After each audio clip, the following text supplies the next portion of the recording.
We're a little more than 2 weeks out from the Super Bowl. Now it's time to find out who's playing in it. Each week I ask sports anchors and experts all over the country for their take on the week's hottest matchups. Well, this week it's pretty obvious what those matchups are going to be. We have the AFC and NFC championship matches, and for that, let's welcome in Dennis O'Donnell from San Francisco. He's the sports director there. How's it going, Dennis? Katie, warming up for the NFC championship game Sunday at Levi Stadium. How are you doing? I'm doing really well. We're really excited to see who's going to be the two contenders in this year's Super Bowl 54. 4 teams remain. That's the 49ers, Green Bay Packers, and we have the Tennessee Titans and the Kansas City Chiefs. So let's start with the two latter on the AFC side. Kansas City, after a little bit of a revenge this year, losing the AFC title in 2019 to the Patriots, their opponent this year, seems to be someone everyone discounted, especially in the playoffs. But what can we expect from these guys Sunday? You know, it's funny, Katie, that Titans got in on the last game of the season, and we were hoping the Titans would lose here in the Bay Area because the Raiders could have gotten into the playoff. Instead, the Titans actually look like the hottest team remaining in these NFL playoffs. And it's old axiom, ground and pound, if you got the guy to do it. Derrick Henry, 188 yards in the last game against Kansas City, 2 touchdowns.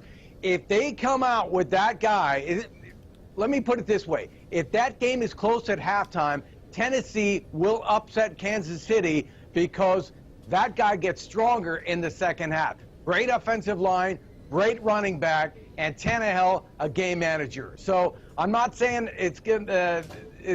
Tennessee's going to upset Kansas City, but if it's a close game, Titans are going to look pretty good.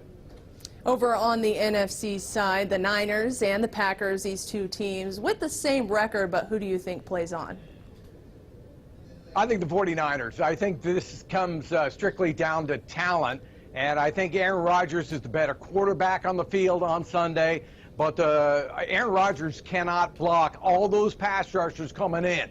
Dee Ford didn't even play in the first game, and the 49ers were all over Aaron Rodgers. So the question from my perspective is, what is LaFleur going to do to slow down the 49er pass rush? You can't play a 21 offense with 2 running backs and a tight end the whole game. So how do you slow the 49ers pass rush?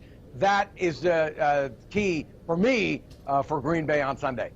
And do you think there's going to be any surprises in that matchup? Pretty straightforward in the end. Well, I think Green Bay has to change up what they did in the first meeting where the 49ers dominated.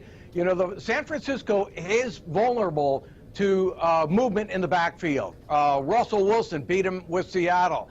The quarterback, Kyler Murray in Arizona, gave him fits. Baltimore gave him trouble. They beat San Francisco.